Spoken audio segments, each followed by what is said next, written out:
¿Qué tal, amigas y amigos? Bienvenidos a un nuevo programa de Bossa con Valdés, donde estaremos hablando de economía de forma sencilla, diáfana y transparente.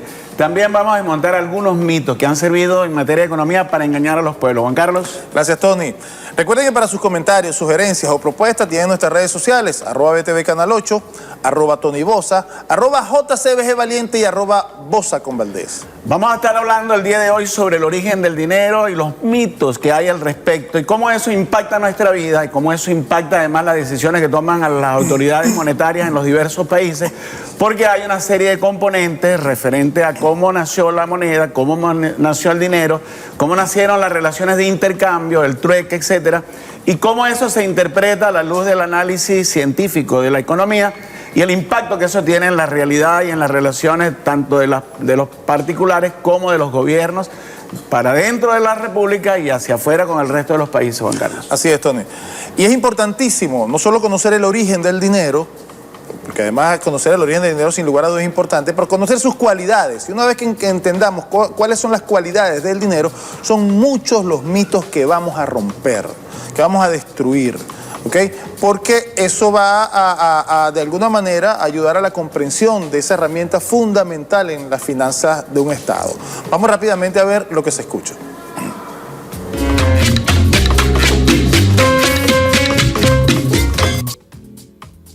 Se trata de Economipedia, origen del dinero, y se trata precisamente de una visión, diríamos, la más difundida, la más clásica, que pone el origen del dinero, bueno, se fue, aquí está otra vez, en el trueque.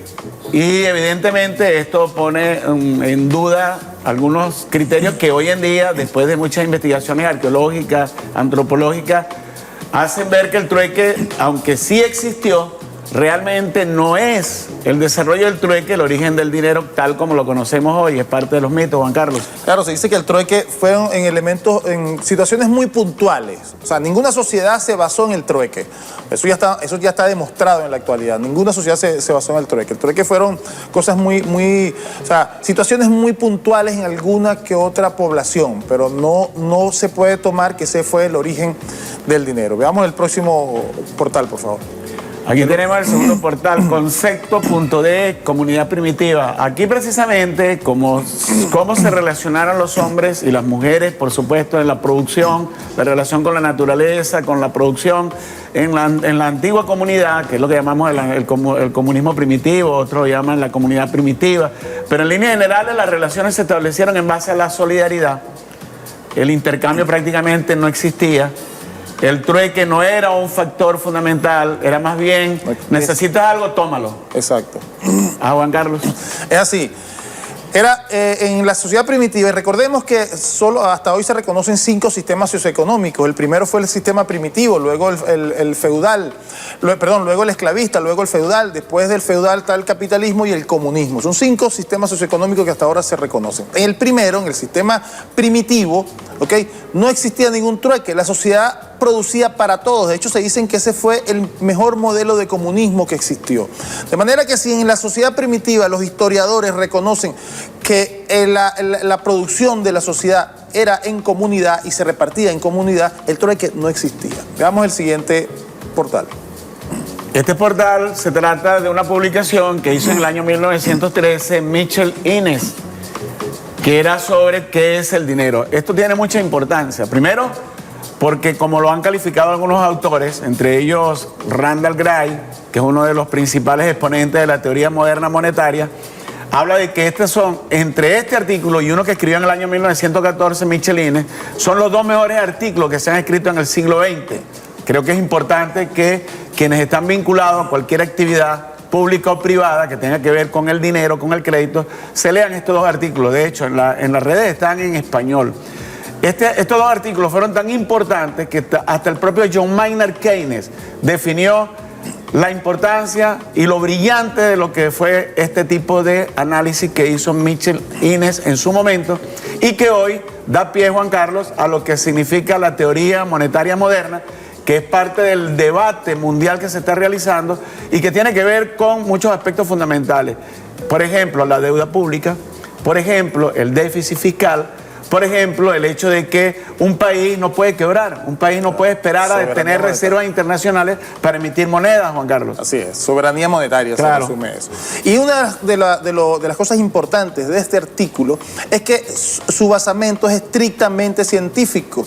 Y el propio Michel Innes dice en el artículo que es asombroso cómo se tuvo o se ha tenido hasta, e incluso todavía se tiene, algunas concepciones como lo de la existencia del trueque y otros elementos que no tienen ningún basamento científico. Él se asombró porque, él de alguna manera también trató de justificarlo. Decía, para el momento que se pusieron esas teorías, el desarrollo de la antropología, de la numismática, en fin, no era suficiente como para que esos economistas, esos científicos tuvieran conocimiento de lo que realmente pasó en las sociedades que ellos planteaban. El mismo Carl Menger, que escribió un libro sobre el origen de la moneda, el origen del dinero, reconoció posteriormente, que eso lo sacó de la lógica, pues. No había evidencia. No había evidencia. Sí, yo quisiera que antes que fuéramos al video, hablar un elemento que tiene que ver precisamente con esto que estamos nosotros reflexionando. El desconocer al trueque como la evolución que llevó al dinero, a la configuración de lo que hoy vemos como dinero, tiene una gran importancia, porque significa que el origen del dinero no es el mercado, es el Estado. Y por tanto, aquellos que hablan de que para que podamos, por ejemplo, reconocer la indexación salarial, tema importantísimo en estos momentos y bastante polémico, significa aumentar la producción. Está bien, vamos a aumentar la producción, pero no es el mercado el que va a restablecer la desproporción entre lo que reclama, por ejemplo, el capitalista como parte del producto y lo que reclama el trabajador como parte del producto, que hoy está desproporcionado. Eso no hay que ser economista para verlo. Tiene que ver con el origen de esta teoría, porque el origen del dinero no es el mercado, es el Estado. Y si es el Estado en soberanía plena puede actuar de manera que restituya las capacidades, en este caso de los asalariados. Así. Vamos a ver ahora el video para que al regreso tengamos una opinión también al respecto. En el vídeo anterior de esta serie exploramos qué visión tiene la teoría monetaria moderna sobre la naturaleza del dinero y en qué se diferencia de la visión dominante. En este vídeo haremos algo parecido, pero con la interpretación que se tiene sobre el origen del dinero, que también tiene muchas diferencias con respecto a las creencias convencionales. Todo esto también nos ayudará a comprender adecuadamente cuáles son los planteamientos de la teoría monetaria moderna. La teoría más extendida sobre el origen del dinero nos habla de que las sociedades primitivas utilizaban el mecanismo del trueque para realizar sus transacciones, es decir, que intercambiaban unos productos por otros. Si, por ejemplo, alguien necesitaba leña, podía obtenerla a cambio de entregar una cantidad de trigo. Pero esta práctica resultaba muy incómoda y engorrosa porque implicaba transportar productos pesados, que eran difícilmente divisibles y mensurables, y cuyo valor además variaba mucho a lo largo del tiempo. Para superar estas dificultades se decidió utilizar una única mercancía que fuese más manejable para que funcionase de equivalente común para todas las demás, inventándose así el dinero. De esta forma, si se decidía que ese producto equivalente era la sal, entonces quien necesitara madera solo podría obtenerla intercambiándola por sal. Si tenía trigo, tendría primero que cambiarlo por sal y luego cambiar la sal por madera. Al ser la sal fácilmente transportable, divisible y mesurable, las dificultades antes mencionadas se reducían y mejoraban y aumentaban los intercambios. Al principio eran sales, conchas, ganado, pero luego se acabaron utilizando metales preciosos como la plata y finalmente el oro, que presentaba las mejores propiedades intrínsecas para ello. El economista William Stanley Jevons identificó 7 cualidades ideales del oro en su libro El dinero y el mecanismo de cambio: utilidad y valor, portabilidad, indestructibilidad, homogeneidad, divisibilidad, estabilidad de valor y distinguible. Este proceso de ir escogiendo cada vez un producto mejor para que sirviese como dinero habría sido lento y gradual, y no habría estado dirigido por nadie en particular ni por ninguna autoridad, sino que habría ido surgiendo de forma natural entre los individuos. Cuando veían que alguien utilizaba un nuevo producto que resultaba más útil como dinero, simplemente lo copiaban, hasta que se generalizaba en toda la sociedad. Este proceso evolutivo fue explicado con bastante detenimiento por el economista Carl Menger en su famoso artículo de 1892, El origen del dinero. Hasta aquí la historia más conocida, pero los autores de la teoría monetaria moderna la rechazan por completo. ¿Por qué?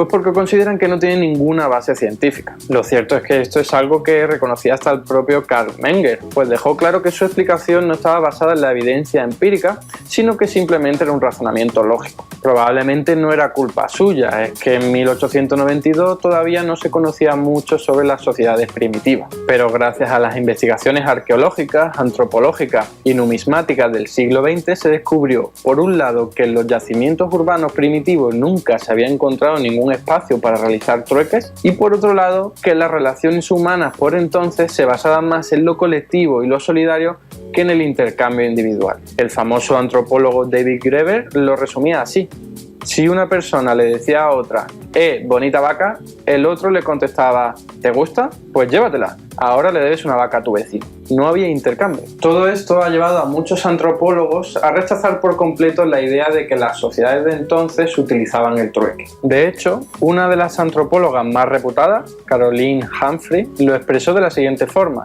nunca se ha hallado un solo ejemplo de economía basada en el trueque puro y simple, y mucho menos de una sociedad donde el dinero haya emergido a partir de él. Toda la etnografía disponible sugiere que jamás ha existido tal cosa. Aunque, como veremos en un capítulo posterior, estos antropólogos sí que reconocen que quizás se utilizó el trueque, pero solo de forma puntual y con pueblos de culturas diferentes, nunca de forma generalizada en su propia comunidad.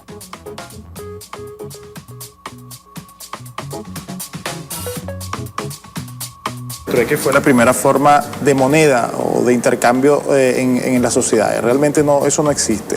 Como dijo Tony anteriormente, es muy importante tener en cuenta que no fue el mercado quien creó la moneda, fue el Estado quien creó la moneda. Fíjense que ahí da un ejemplo que comentábamos Tony y yo, que es risible creer en eso, ¿no? Y es que, por ejemplo, se utilizó la sal como moneda. La sal es un condimento, digamos así, que utilizamos todos para nuestras comidas, que consumimos los seres humanos y que además debemos consumir los seres humanos. Si tú te puedes comer la moneda, te estás comiendo el dinero sin lugar a duda. Entonces es muy difícil que tú algo que tienes que consumir puedas intercambiar con ellos. Es muy difícil. Por eso es que esa visión de trueque tiene mucho sentido, pero nunca fue real, Tony. Claro, y esto con lo del dinero pasa con lo de las películas. Hay películas hechas en Hollywood que son muy buenas, pero cuando son películas sobre tiempos pasados, suelen cometer errores, porque suelen creer que en ese tiempo pasado tenían los mismos valores, los mismos criterios, la misma forma incluso de comunicarse que en la época actual.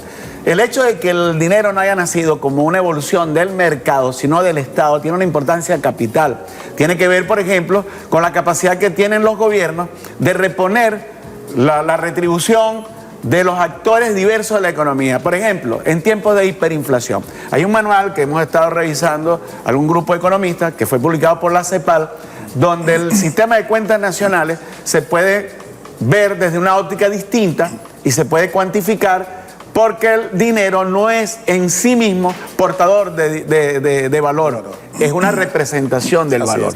Y cuando los actores económicos, producto de una hiperinflación, pierden posición en ese juego económico, tiene que intervenir el Estado y reponer esa, que no solamente son los asalariados, esa dificultad, esa desproporcionalidad en la captación del producto. También son los pequeños comerciantes, los pequeños productores, las cooperativas, las empresas familiares, que en un proceso de hiperinflación pierden capacidades. El Estado tiene que intervenir, y este tipo de confusión ha llevado al hecho, por ejemplo, sobre una marca que es mundialmente reconocida, el 3% del déficit fiscal. Cuando la gente dice, bueno, es que los estados no se pueden pasar de un 3%, la gente piensa que eso tuvo un origen científico, el 3%, no.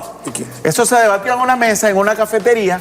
Así es. Y políticamente dijeron, vamos a ponerle un 3%. Quien lo propuso dijo claramente que le pareció lógico.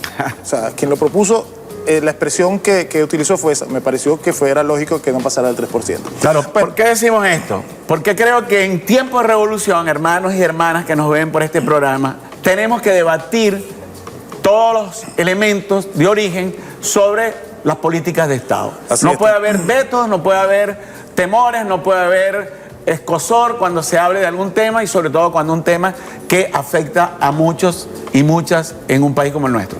Sí, fíjate, partiendo de la expresión final de Tony, nosotros no tenemos ninguna intención, ninguna pretensión de intentar enseñarlos. No, nosotros al menos queremos llevarlos a la reflexión, a que podamos pensar en lo que estamos diciendo nosotros, basados también en instrumentos científicos, en esta teoría monetaria moderna, que es una nueva corriente del pensamiento económico, que devela una serie de factores y elementos que hasta hoy se han creído como ciertos y que científicamente se ha podido demostrar que no lo son. Aun cuando en sus orígenes, quienes de alguna manera expresaron o colocaron esas teorías, en muchos casos, como el caso de Karl Menger, que dijo, bueno, refiriéndose al origen del dinero y el trueque, él dijo claramente, bueno, que todo surgía de un elemento lógico, pero no estrictamente científico.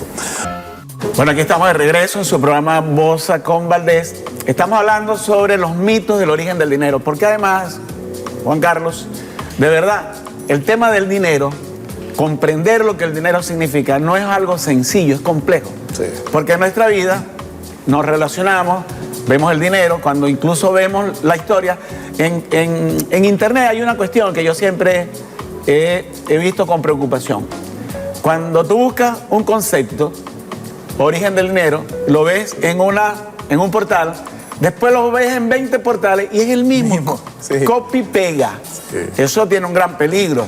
Si ese concepto tiene algún error, si ese concepto no es suficientemente profundo, si ese concepto, la realidad, lo rebasa, que suele suceder con la ciencia y con la vida, que la ciencia es una explicación, un modelo que hacemos los seres humanos sobre la vida y nos tratamos de explicar la vida. Por eso que aferrarse a leyes estrictas sobre la conducta de una materia como la economía es algo que es relativamente peligroso. Claro, y es peligroso porque definitivamente la dinámica social, la conducta humana son muy cambiantes, definitivamente muy cambiantes. Fíjense, uno de los temas, Tony, del dinero que es clave tenerlo y que rompe, y que es una de las cosas que más rompe los patrones de los conceptos que se tienen sobre el dinero, y es que el dinero es un instrumento de medición.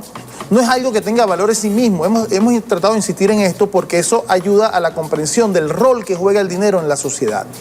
Es un instrumento de medición. ¿Mide qué? Mide valores de cambio, precios fundamentalmente. Pues mide los precios de las cosas. Cuando te dicen que el dinero pierde valor cuando hay inflación, es un juego de lógica. Claro. ¿Pierde valor el dinero o es que las cosas suben mucho? O sea, si tú tienes un metro para medir algo que mide 1 metro, perfecto. Pero si esa cosa que en este momento mide 1 metro, es una planta, por ejemplo, creció y ahora mide 2 metros, este metro que tú tienes ya no es suficiente para medir la distancia de esa planta que subió 1 metro más. Entonces, ¿qué significa? ¿Que ahora esto vale menos? Este metro que tienes, no. Claro. O sea, porque ahora cuando en la inflación lo que ocurre es que el dinero no es suficiente, o por lo menos la magnitud del dinero no es suficiente para medir los precios que están subiendo. Y es por eso que se explica claramente, si lo entendemos así, vamos a entender también que siempre, y siempre ha sido así porque la experiencia empírica lo dice, los precios suben primero que la emisión de dinero. Claro. Siempre es así. De hecho, hoy lo que tenemos es un rezago en la emisión del dinero, la liquidez, toda la liquidez que el Banco Central de Venezuela reconoce que hay en la calle circulando, lo que llaman los economistas la M3. Tú lo puedes recoger con menos de 400 millones de dólares, lo cual es una cifra irrisoria cuando lo comparamos con el Producto Interno Bruto. Cayó el producto, sí, pero la cantidad de dinero que circula es insuficiente. Por eso es que la gente utiliza otros tipos de medios de pago, como el dólar, etcétera, y el euro. En estos días me dieron hasta una moneda de 1 euro, como vuelto. O sea, una cosa que anda en la calle ya definitivamente usada de forma masiva. Fíjate, es importante, Juan Carlos, porque cuando nosotros hablamos del dinero, por ejemplo, hay temas como la elaboración del presupuesto de un país. Los presupuestos se elaboran en los meses anteriores al año donde se va a ejecutar. En un país con hiperinflación, eso es grave. Claro. Porque todo lo que tú calculas, que además es una medida, no es valor en sí. El año que viene, cuando tú lo vas a ejecutar, ya no vale nada.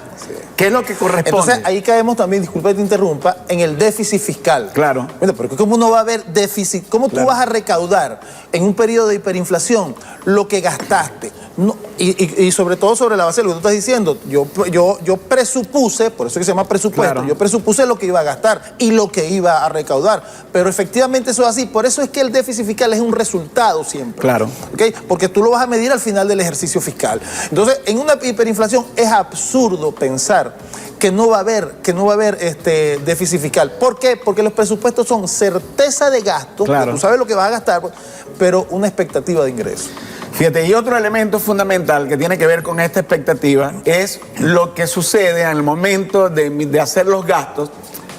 Yo quisiera que a través de nuestro correo, visto que nuestro programa es muy corto, nos pudieran enviar. Nosotros tenemos ganas de enviarle y debatir dos elementos, dos materiales. Uno, esto que publicamos, que hicimos hoy, del artículo de Mitchell Innes sobre el origen del dinero. Y también unas reglas de sistema de cuentas nacionales en tiempos de inflación que emitió la CEPAL hace años, hace como década y media, que hace que los gobiernos que tienen, o los pueblos que tienen hiperinflación, tomen previsiones respecto a cómo pierde el valor, no los objetos, no las mercancías, no los servicios, sino la manera como el instrumento de medición, que es el dinero, simplemente ya no da. Ya no sirve para medir ya no sirve las para magnitudes. medir. Las magnitudes. Tenemos que hacer ese debate, porque ese debate tiene un impacto en nuestra vida diaria. Y ese debate no es que tengamos nosotros la verdad. Humildemente reconocemos que somos simplemente unos ratones de biblioteca que andamos buscando permanentemente formas de comprender la realidad y de ayudarnos mutuamente como hermanos y hermanas a trascender, a superar este elemento que hoy vivimos. Juan Así es. Carlos, está terminando el programa. Pero lamentablemente estamos llegando al final del programa de hoy. A ustedes muchísimas gracias por dejarnos entrar una vez más en su hogar. Pásame para acá entonces. Y recuerden sintonizarnos todos los martes y jueves a las 10 de la mañana por el canal que no amarga tu vida. Venezolana de Televisión. Hasta Será luego. hasta la próxima.